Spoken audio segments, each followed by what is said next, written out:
السلام عليكم. تعالوا بقى كده النهارده بينا نعمل البطاطا الحلوه بطريقه حلوه سهله وبسيطه وكمان خفيفه جدا، والطعم بقى كده في منتهى الجمال. كتيره وماليه السوق، وكمان بقى سعرها مناسب جدا. تعالوا بقى نستغلها كده الفتره الجايه مع بعض ونعمل بيها كده احلى واجمل الوصفات. عايزاكي بقى كده تنسي معايا الشوي وكمان السلق، وجربي بقى معايا كده الطريقه الجميله دي، سهله وبسيطه وكمان خفيفه جدا، والنتيجه بقى كده يا جماعه في منتهى الجمال. بعد الفيديو ده بقى كده هوعدك ان انت كده هتعمليها بكل احترافيه، وهتطلع معاكي بقى كده احلى واجمل بكتير من اكبر المطاعم. جربيها وان شاء الله هتعجبك. تعالوا بقى كده بينا نبدا بالفيديو علشان نشوف الطريقه وكمان المقادير. بس ما ننساش بقى كده في الاول نحط اللايك الجميل للفيديو، وكمان الشير والمشاركه لكل حبايبنا، والاشتراك في القناه لو لسه مش مشتركين، وتفعيل زر الجرس علشان يوصل لكم الاشعار بكل الوصفات الجديده. تعالوا بينا نبدا. هنسمي الله في البداية بقى كده خالص. هيكون معانا كده المكون الأساسي في وصفتنا النهاردة، وكمان هي هتكون بطلة وصفتنا النهاردة، وهي البطاطا. معايا هنا حوالي كده كيلو ونص من البطاطا، غسلتها كويس جدا وقشرتها، وبعد كده قطعتها مكعبات زي ما حضراتكم شايفين، مكعبات كده وسط يعني، ولا هي كبيرة ولا صغيرة، وكمان علشان تستوي معانا كده بسرعة. بعد كده هبدأ أضيف عليها كده معايا هنا نص كوباية من السكر. او بقى كده مرحله اول خطوه في وصفتنا النهارده هي كده البطاطا مع السكر. هنقلب بقى كده البطاطا مع السكر كويس جدا زي ما احنا كده شايفين بشكل بسيط. وبعد كده بقى هبدا كده ارفعها على النار، هسيبها بقى كده على نار هاديه جدا لحد ما تبدا تستوي معانا. مش هنضيف لها كده يا جماعه اي ميه خالص. هنعتمد كده في تسويتها على الميه كده اللي هتنزل منها اثناء كده التسويه على النار. وطبعا ده كده الطعم هيكون احلى معانا بكتير من انت كده تضيفي لها ميه وترفعيها على النار. وكل 5 دقايق بقى كده نبدأ نقلبها كده من فوق لتحت علشان نتأكد كده ان كل قطع البطاطا استوت معانا وبقت تمام. وده كده هيكون شكلها معايا بعد ما استوت، ما شاء الله دايبة جدا. بعد كده هبدأ اضيف لها بقى هنا معايا حوالي كده معلقتين كبار من جوز الهند. حاولوا يا جماعة ما تستغنوش عنهم لانه بيودوا طعم البطاطا كده في حتة تانية خالص. وكمان هضيف بقى كده معايا معلقة كده صغيرة من فانيليا. بس في الاول ضفت كده حوالي كده نص كوباية من الحليب او اللبن. بعد ما ضفت بقى كده كل المكونات الجميله دي هبدا كده اهرسهم بقى كده بالشوكه والهراسه زي ما احط كده. ما شاء الله هي طبعا هتترس معاكي كده بكل سهوله لان هي مستويه معايا كويس جدا. وده كده هيكون شكل البطاطا معانا بعد ما هرسناها بقت معانا كده بالشكل الجميل ده.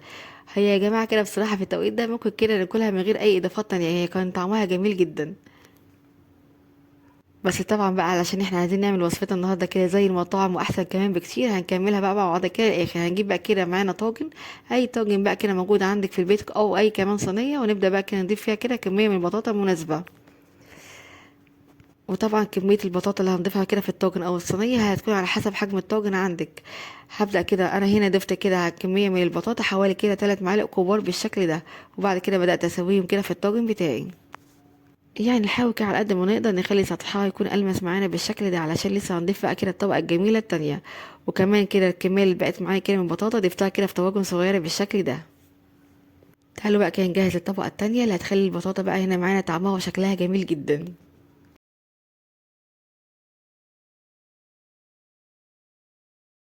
وعلشان نجهزها معايا هنا كزرولة ضايفة فيها 3 كوبايات كده كبار من الحليب أو اللبن. هضيف عليهم معلقتين كده كبار من السكر، وكمان معايا هنا 3 معالق كبار من النشا.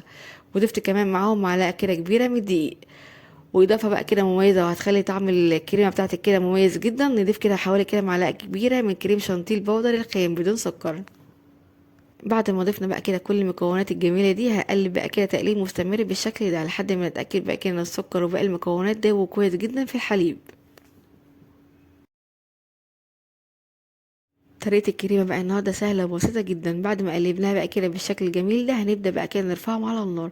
او بقى بنرفعها كده على النار هنقلب فيها تقليب مستمر لحد الخليط بقى كده مقاومه يبدا يتقل ويغلي معانا ويكون معانا بالشكل ده. اول ما نوصل بقى كده للمرحله دي هنطفي عليه النار وكده هيكون جاهز معانا. بصوا بقى هنا القوام معايا ولا هو تقيل ولا خفيف، قوامه هيكون وسط معانا بالشكل ده. بعد كده هبدا اضيف لها كده معايا معلقه كده صغيره من الفانيليا. وكده بقى جاهزه مع بعض احلى واجمل كده كريمه لوصفتنا النهارده.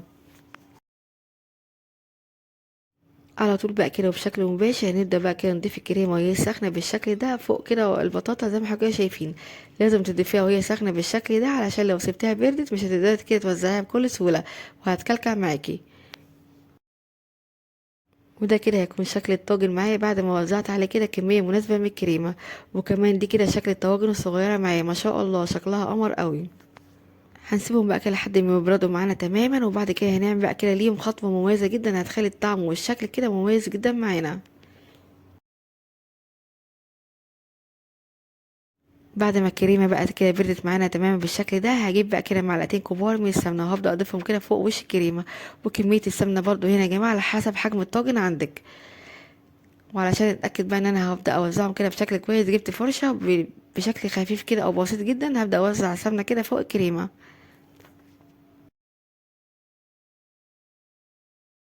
ممكن بقى كده هضيف لها كده رشه بسيطه كده من السكر. السكر بقى كده يا جماعه هيتكرمل كده لما ندخل الطاجن في الفرن تحت الشوايه، وهيدي بقى ليه كده لون مميز جدا للطاجن. بعد كده هنبدأ بقى كده ندخل الطاجن الجميل بتاعنا ده كده في الفرن تحت الشواية. المدة بقى هنا هتكون على حسب الفرن عندك ودرجة حرارته. يعني المهم ان انت توصلي للون الجميل ده ما شاء الله. هيكون لونها ذهبي مميز زي ما حضرتك كده شايفين.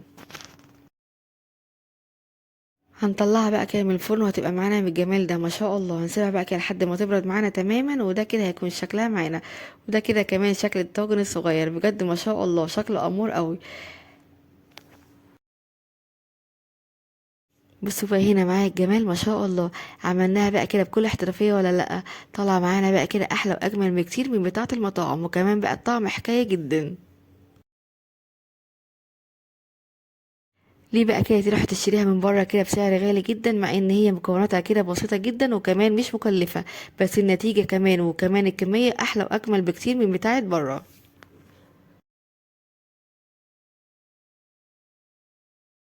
وده كده هيكون شكل الطواجن معايا بعد ما سبتها كده بردت معانا تماما. ممكن بقى يا جماعة نقدمها كده باردة او كمان تكون سخنة كده اول ما تطلع، في كلتا الحالتين هي طعمها هايل جدا.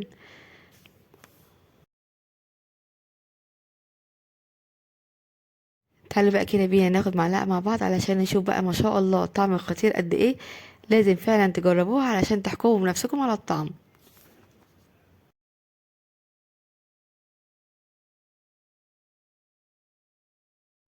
معلقة بقى كده ورا معلقة مش هتبطلي كده اكل فيها، لان هي فعلا كده طعمها خطير وتستاهل بجد التجربة.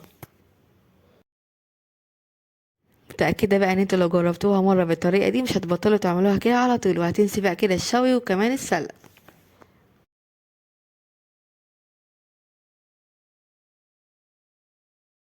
وده كده بقى هيكون شكل الطاجن معايا بعد ما سيبته بقى كده في التلاجة حوالي ساعة. دخلته بقى كده التلاجة لان انا كنت حابة كده اقطعه قطع بالشكل ده. لما تسيبيه يبرد معاكي تمام وتدخليه التلاجة وتيجي تقطعيه هتطلع معاكي ما شاء الله قطعة متماسكة زي ما حضرتك كده شايفين. وبكده يكون عملنا مع بعض بقى النهاردة احلى واجمل كده طواجن البطاطا، سهلة وبسيطة وخفيفة وكمان مكوناتها بقى كده اقتصادية جدا. يعني بشوية مكونات بسيطة عملنا كده احلى حلو معانا. هتعمليه بكل احترافية احلى بكتير كده من المطاعم. وكمان هيبقى موفر جدا والكمية كمان كتيرة جدا. يلا بقى كده بسرعة جربوا بنفس الطريقة ونفس الخطوات وان شاء الله يطلع معاكم ناجح من اول مرة. هسيب بقى كده ليكي كل مكونات الوصفة مكتوبة في الوصف تحت الفيديو. بالهنا والشفا مقدمة لكل جربها.